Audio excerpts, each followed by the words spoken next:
The thermometer's mercury dropped like a plummeting thought until the glass read 71 degrees Centigrade. The world had simplified into white and sound, a wind that cut the edges off things, the low groan of distant pines, and the sharp rhythm of her breath, each exhalation cracking like thin ice. She was bound to a small birch, rope frozen hard as bark against her wrists. The snowfall erased tracks. The forest felt vast and indifferent. Being left behind had the weight of a verdict.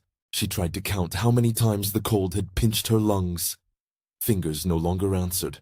The joints held like shutters stuck shut. Her eyelids were heavy with a sleep that was not rest, but a slow unmaking. Memories surfaced in fragments. Kitchen light, a kettle's whistle, the smell of boiled potatoes, then floated away as if the cold were a hand unthreading a sweater. Every sound became a distance, a twig snapping somewhere, the hollow echo of a far-off call. She wondered with a small, raw thought whether anyone would remember she had been here at all. If this story reaches you and you love true survival and animal hero tales, subscribe for more. The night tightened around her. The rope had been chewed by frost into ridges. Under the coarse knot, skin showed pale and tight. She felt the world folding into smaller spaces. Her hands, her breath, the small box of thought that held her name. Predators' voices threaded the dark. Low, patient, not close enough to be immediate threat, but close enough to be a clock that ticked towards something final. She pulled at the rope once. It did nothing. She tried to cough out warmth. A small rasp was all that came. Then a shape moved at the edge of her vision, a dark outline that wound between trunks like it belonged to the shadows. A German shepherd stepped into the clearing. The animal's coat was a dark oil-slick black with rust along the chest. Its breath steamed in the air, and its eyes held a steady, narrowed focus. It came not as an affable pet, but as a force with a single center of gravity. Her. The dog did what dogs do when a human is in need. It sniffed the rope. It pressed its muzzle to the knot. It worked with teeth and jaw, a methodical, relentless chewing at fibers made brittle by cold. It was not clever in a human way, no grand plan, only persistence and the mechanical knowledge of how to free something that should not be fixed. Snow scraped under its paws. It paused only to listen, then returned to the knot.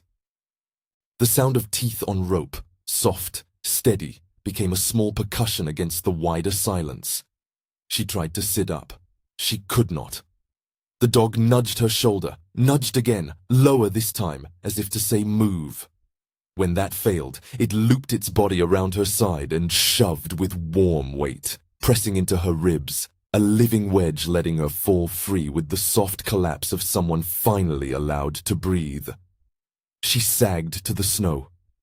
For a long moment she lay there, aware only of a heavy, warm presence curled against her back, the dog's flanks rising and falling, a heat like a pocket of saved coal. They did not stay where they were. The dog rose and looked toward the trees, then back at her, and began to walk.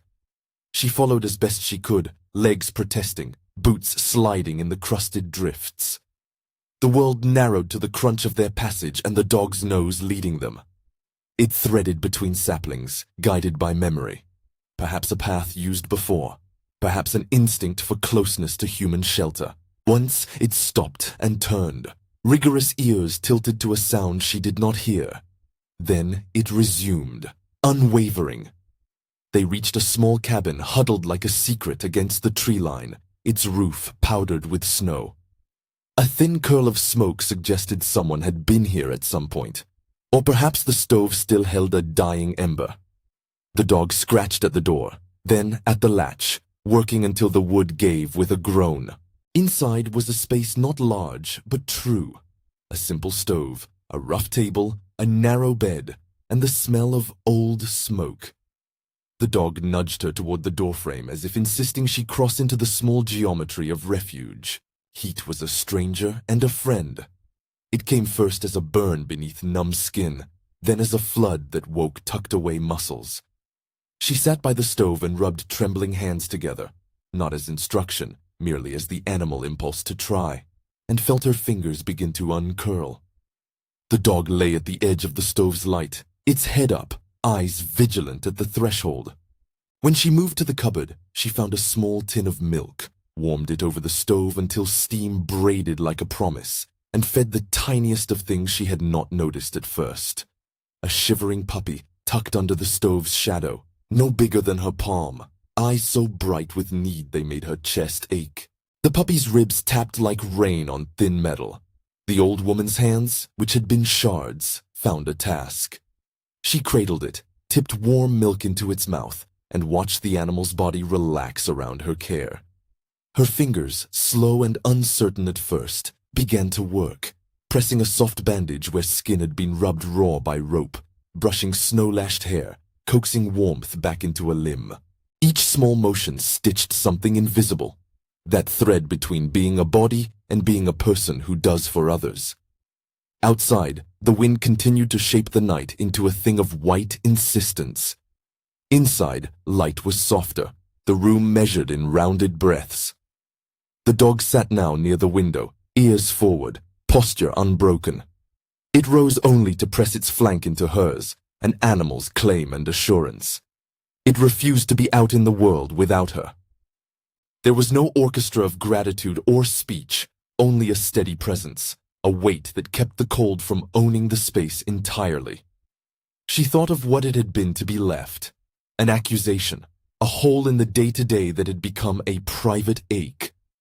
Now, with a small life feeding in her hands and a guardian whose decision was as simple and absolute as breath, that old wound shifted. Care returned not as heroics, but as domestic acts.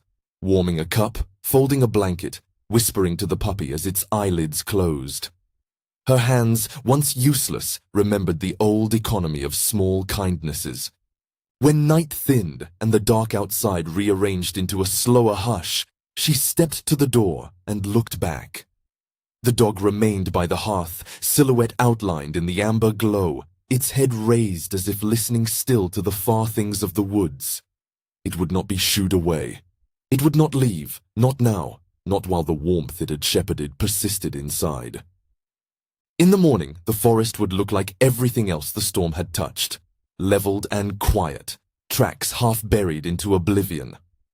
But within the little cabin, there was a counter-movement, a household rebuilt around the sound of soft chewing at a tin bowl, the tiny whimper of a puppy, and the steady breathing of a dog who had chosen to stay. She sat with the puppy settled in her lap and let her fingers move over its fur. Each stroke a small, deliberate reclaiming of belonging. Outside, the world still made cold claims, but here was a refusal to let her be forgotten, embodied in a heavy-limbed guardian who would not turn away. The last light of the stove painted the dog's face, patient, watchful, and for the first time in a long while, the woman felt that being left behind had not become her ending. It had become the opening of a new tether, fragile and strong at once. If this moved you, share it. Help stories like this find an audience.